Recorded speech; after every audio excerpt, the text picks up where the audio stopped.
Good morning guys. Nagpapakain ka ako ngayon ng aming native na manok. Native crossbreed sa Rhode Island at saka sa Hulo. Ito po sila guys. Ito. Yan, crossbreed yan sa Hulo. Ito, crossbreed na po ito sa Rhode Island.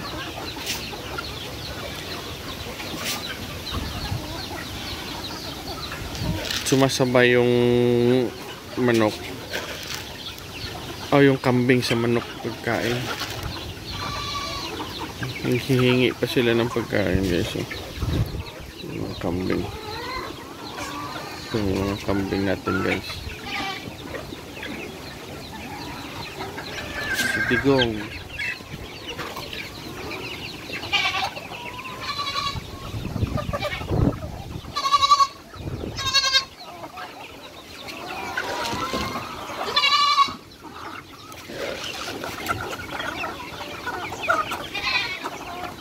Yung pinapakain ko ngayon pala guys is crack corn. Saka may halo na Integra 3000. Halo. Crack corn at saka Integra.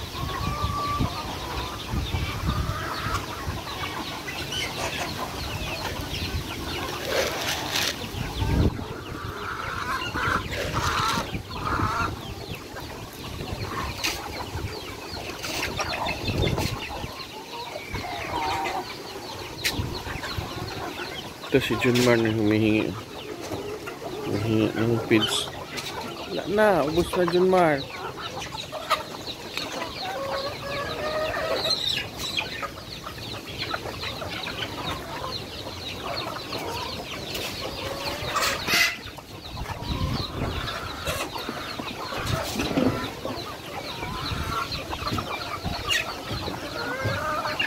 Ito guys, humihingi ng feeds.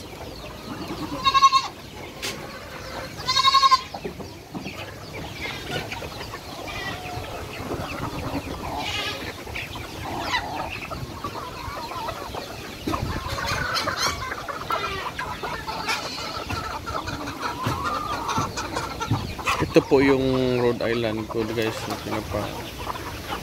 yung binibreed ko dito guys sa mga native.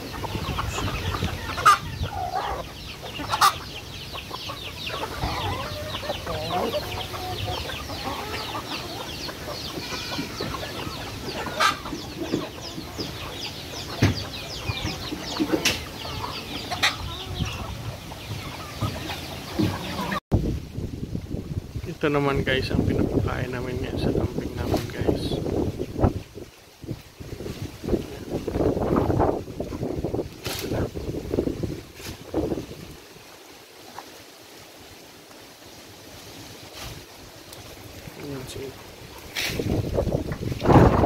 Dalawa itong pagkainan nila guys para hindi magsikip pagkainan.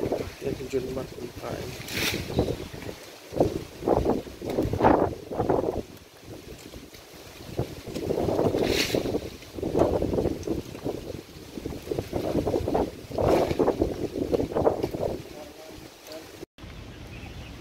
Hello guys, yung chicken house natin noon pinapagawa guys, nag-ooperate na ngayon. Yan guys yung mga sisyo natin na 45 days. Yan. Isang division lang to guys. Isang division lang to. 50 heads siguro kaya. Hindi pa ako sure guys ha. Pinalagyan ko ng solar at saka ilaw. Ayan guys. Ito. 55 ito lahat sila guys dito. Laman na to. Ayan. Nilagyan ko ng bukbok yung wood chips. Yung kung wala kami kasing rice hull dito guys. Kaya ito lang ginamit ko. Ito. Ayan.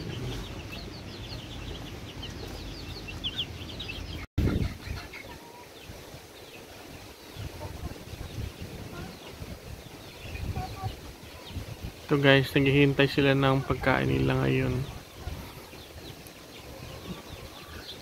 Naghihintay sila ng feeds nila para kumain.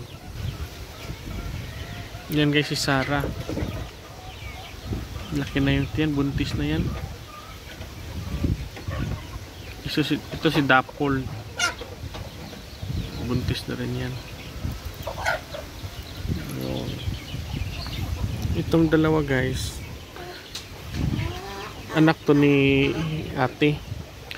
Yan. Malaki na to kasi na yung papa nila is si Junmar.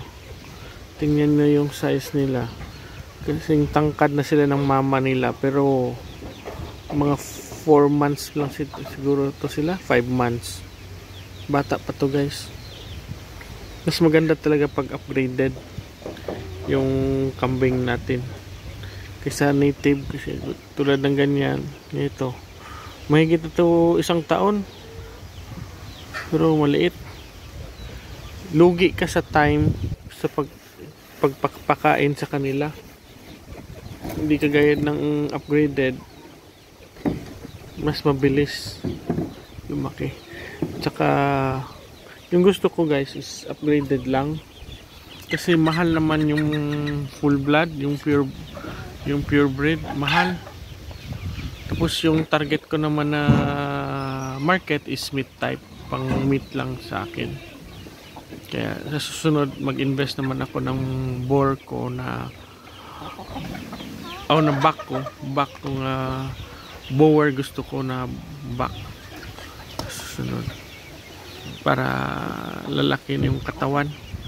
Ito naman guys, si Bianca. Malambing to guys na kambing. Lagi to lumalapit sa akin. Yan, papakamot. Yan. Hingi ng feeds lagi. Ito siya. Lagi to malapit sa akin, si Bianca. Ito si Bianca. Si Darna hindi na lumalapit sa akin guys. Ewan ko, natakot. Kasi yung nilagyan siya ng AirTag, natakot na siya. Yung hinuli sila, tapos nilagyan ng AirTag, nasaktan siguro. Yun.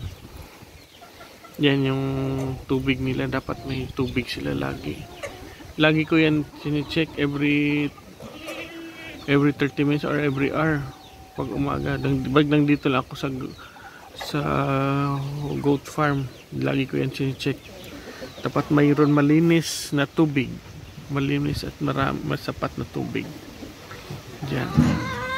Ayan na si RB, magpapakain yan. Malapit na mapuno yung 3/4 ng ganun yung sakbalde guys. Pinapakain namin umaga at saka hapon. Ayan. Papakain na siya.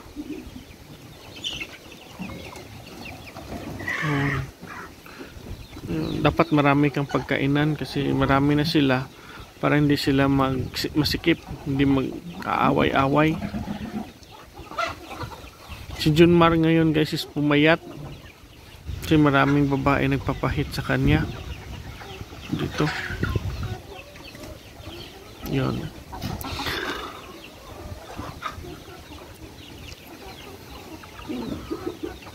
Yan, kasali naman yung mga manok guys kumain sa kanilang feeds.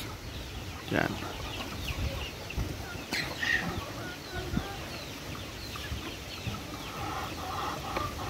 Ito naman si Bia.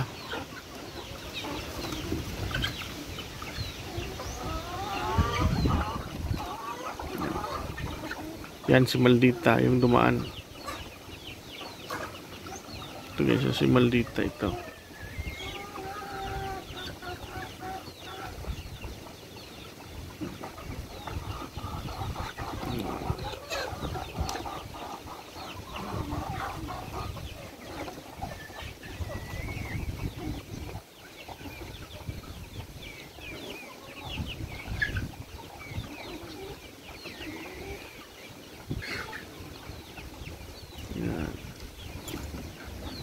Buti ngayon guys yung panahon dito sa amin, kanina umaga malakas yung hangin, ngayong hapon mainit na. mainit na. Ayan guys.